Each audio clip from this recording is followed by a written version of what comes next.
Bonjour et bienvenue dans ce nouvel épisode qui possède une double nouveauté. La première est purement technique, c'est que je suis passé au micro-cravate afin d'épargner vos oreilles et de vous apporter un son de meilleure qualité.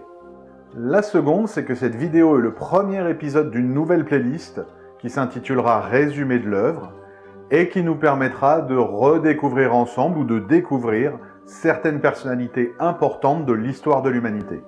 Pour ce premier épisode, et j'avoue que je me suis fait un peu plaisir, que j'ai choisi un de mes favoris depuis très longtemps, nous parlerons donc de Léonard de Vinci. Leonardo di Ser Piero da Vinci, né le 15 avril 1452.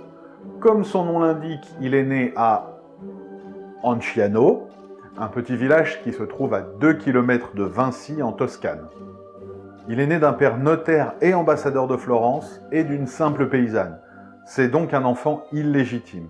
C'est certainement pour ça qu'il signera ses œuvres Leonardo et non Da Vinci. Il a à peine 5 ans quand sa mère va se marier. Il part donc vivre chez son père et contre toute attente, il va le traiter comme un enfant légitime. Son père est, il faut le dire, un homme plutôt actif. Il va se marier 4 fois et donnera à Léonard 14 petits frères et sœurs. Dans cette famille, il a la chance d'être très suivi par ses grands-parents, notamment son grand-père, qui lui répétait tout le temps « Polocchio », ce qui veut dire « ouvre l'œil ». Mais Léonard, jeune, est quand même énormément livré à lui-même. Il n'apprendra les bases de l'écriture, de la lecture et des mathématiques qu'entre 12 et 15 ans, ce qui est quand même plutôt tardif. C'est un enfant curieux de tout, il observe pendant des heures durant la nature et la dessine beaucoup aussi. C'est d'ailleurs ces dessins que son père emmènera à un de ses amis, Andrea del Verrocchio, pour lui demander son avis sur le talent de son fils. Verrocchio est un artiste très connu à l'époque à Florence. Il est orfèvre et forgeron de formation, mais il est aussi fondeur, sculpteur et peintre. En voyant les dessins, Verrocchio va convaincre le père de Léonard de le laisser entrer à son service. C'est ainsi qu'en 1469, alors qu'il a 17 ans, il va entrer comme assistant de Verrocchio dans un des ateliers d'art les plus prestigieux de Florence. Pour ce qui est de la première année, ça n'est certainement pas ce que Léonard attendait. Il va se contenter de nettoyer les pinceaux et de faire le ménage. Mais pour quelqu'un dont le passe-temps favori est d'observer et d'apprendre, être entouré d'autant d'artistes et d'autant d'artisans est une chance formidable. Il va là-bas découvrir la chimie, la métallurgie, la menuiserie, la mécanique, le travail du plâtre, le travail du cuir, et bien entendu quand même, la sculpture, le dessin et la peinture. Son talent et son habileté naturelle lui permettront rapidement d'être reconnu, et Verrocchio lui laissera même finir certaines de ses toiles. En 1480, alors qu'il est déjà à son compte, un monastère va lui commander un tableau qu'il ne finira jamais. La légende veut que ce serait parce qu'il aurait été vexé que ce soit Michel-Ange qui a été choisi pour peindre le plafond de la chapelle Sixtine et pas lui. Au-delà de l'anecdote, nous touchons un point essentiel de la vie de Vinci, c'est l'inachevé. En effet, c'était un tel perfectionniste qu'il n'était jamais content du résultat et y revenait constamment. C'est pour ça qu'à sa mort, nombre de ses créations ne sont pas terminées. Il est ensuite embauché par Ludovic Sforza, le duc de Milan, et va lui proposer d'ériger en l'honneur de son père une statue de cheval monumentale faite de 70 tonnes de bronze. Malheureusement, à l'époque, on n'a pas de technique pour réaliser ce genre de choses, et Léonard va chercher longtemps comment faire pour la réaliser. Et lorsqu'il a enfin un moule pour réaliser la statue, Sforza est entré en guerre contre Charles VIII de France, et le bronze a été réquisitionné pour fabriquer des canons. La statue ne verra donc jamais le jour. Ensuite, une période de troubles militaires va promener Léonard entre Rome, Milan, Venise et Florence.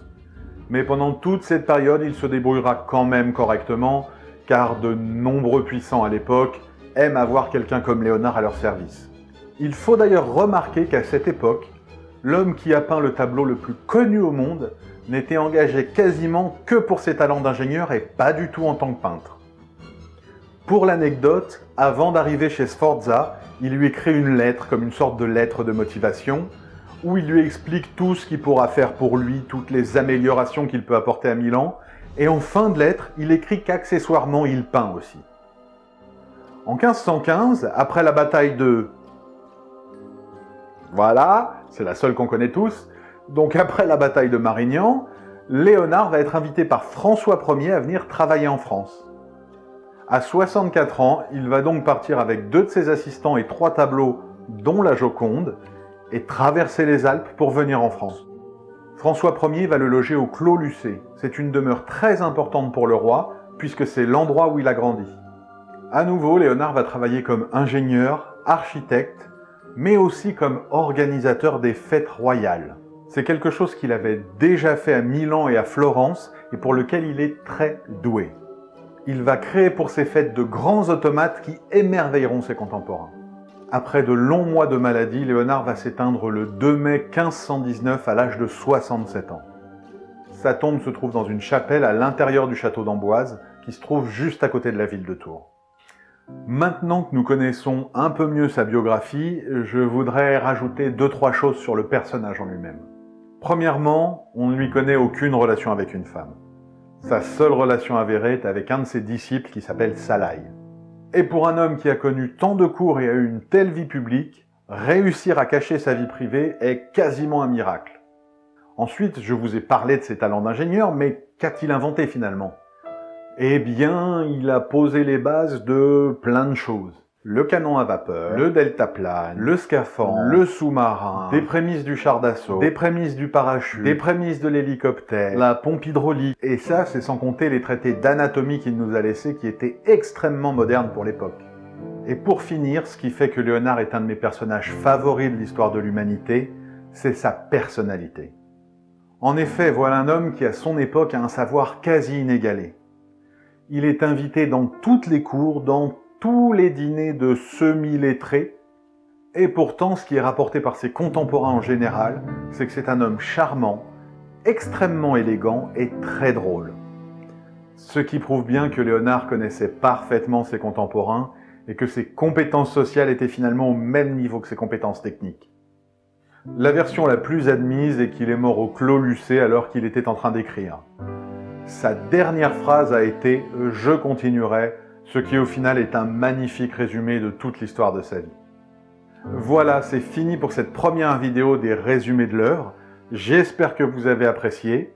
Si c'est le cas, n'hésitez pas à liker, à vous abonner et bien sûr, surtout à partager. Et moi je vous dis à très vite pour un nouveau personnage.